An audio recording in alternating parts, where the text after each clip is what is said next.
My name is Rick Bancroft from makeupbyrickbancroft.com. I'm going to show you how to do a brush cleaner when you're deep cleaning your brushes. A lot of videos online do not show proper technique. They skip steps, so I wanted to create one that I know will work for you no matter if you're a beginner or you've been doing this for years. It's very simple. It's the same technique that painters use. You may have heard that before online, but this is the way that you do it. I've seen a lot of mistakes where they wet the actual metal tip or the part that connects to the ferrule, and it gets the actual brushes wet. So I want you to see how I do it. So here's what I do. Antibacterial soap of your choice, dish soap, about 2/3 to 1/3 of olive oil, about 1/3. You take your finger like this, smear it around till it emulsifies completely so that you can make sure that it's all blended together. Now I'm going to set this up. It's a little bit, let me show you this. You take a brush. This is the chrome part. There's the connection. You want to keep the water from ever going in there. You want to just barely tip the soap. You're working on the edge of the plate. A little bit like this. Get it kind of into the bristles so that they're kind of soaked. Now I'm going to set my camera up here. Sorry. And there we go. You want to put it on warm water. So a little warm, a little hot, a little cold. Wet your hand.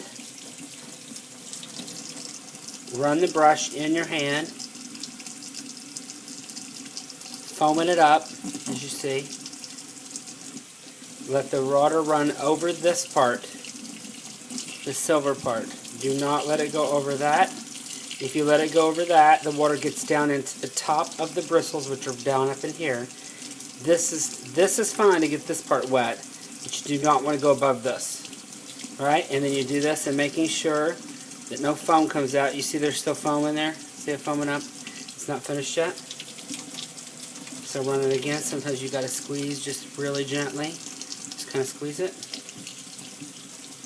And let's see what it's doing now. Still have foam. Run it again. Squeeze it a little. Now we're fine. No foam. Then you take the brush. Let me turn this water off. Then you take the brush. You put something down on some paper towels. I use a wooden spoon. I use this one all the time. And you lay it. You see it already starts to soak the water out of it, and it kind of wicks it away. So if you can actually do several brushes at once. So I've got these 3 set up to go together at once. So I'm going to show you how to do 3 at once. You can do 3 of the same kind so you can get done with this quicker. Take them together like that. Take them a little bit. See this one, you can definitely see some color in these. Working on the edge of the plate. And we're going to set it up again. Sorry, my sink is gargling. I don't know what that is. Alright, so maybe my air conditioner. Anyway, so warm water again.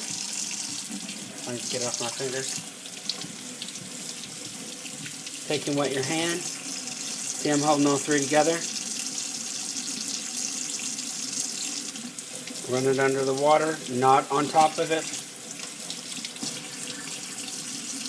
Still foaming.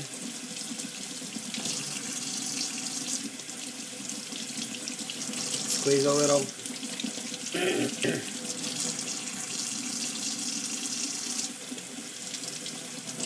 You need to do that until they start to stop foaming.